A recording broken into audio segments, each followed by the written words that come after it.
Okay, so what we have for today is the last property of logarithms, okay?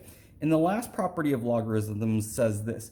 If there's a number in front multiplying the logarithm, we're allowed to rainbow this in and put it as an exponent inside of whatever's inside this logarithm, okay? And that's going to help us because remember, all we want is a single log, so nothing in front and everything's inside my log, okay? So if I look here, do I have anything in front of my logarithms? Well, I have this 2 sitting in front. So what I'm going to do is I'm going to bring this inside and he's going to become an exponent for whatever's in here, and there happens to be an x right here. So this is going to become log 3 x squared minus log 3 4 equals log 325. Okay, now again, I check. I have 2 logarithms here, so I have to combine them. This is the order I wanted in. First, we're always going to check, is there anything in front of my logs? Then I check, do I have a plus or minus sign? So I have a minus sign, so I have to combine these 2 logs into 1. Well, it's going to become log 3. It's going to stay that way. And then since it's a minus sign, what am I going to do with these 2 things? I'm going to write them as a division, right? Because remember, subtraction means division. Now, do I have a log on one side or do I have a log on both sides? I have a log on both sides. So now I'm able to cross them off, right? Only when I combine and everything's inside my log. So I have x squared over 4 equals 25. And then I'm going to keep solving times 4 times 4. So I have x squared equals 100. And I'm going to take the square root of both sides. So x equals 10. Okay? So same thing here. Now, this may be kind of confusing, but I want us to pay attention to this.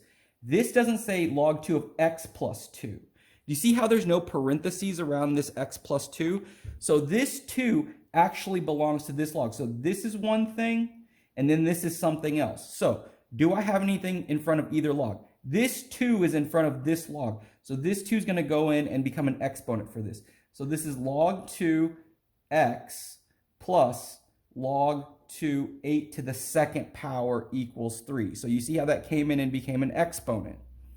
Now, what is 8 squared? So let me check my chart. Log 2, 8 to the second power is equal to 64. So this is going to become 64 equals 3. Now I asked, I have 2 logs here. There's a plus sign in between. So what am I going to do with these 2 things when I combine them? I'm going to take them and I'm going to multiply them. So 64x equals 3. Now, do I have 1 log or do I have a log on both sides? I have just 1, so I have to switch it around.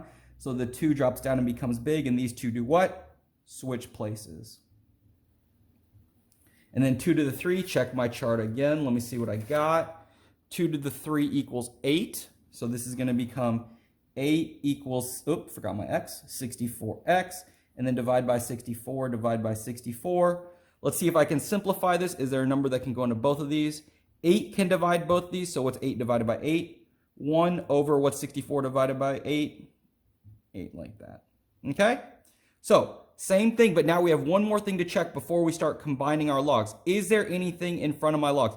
And be careful with something that looks like this. I know some of us are tempted to see this as the log of x plus 2. It's not. It's the log 2 of x plus 2 log 2 of 8. So, and the way you'll know the difference is there will be parentheses if this is one unit, but this is one thing, and then this is another thing, okay? And that's what we got for today. Let's go.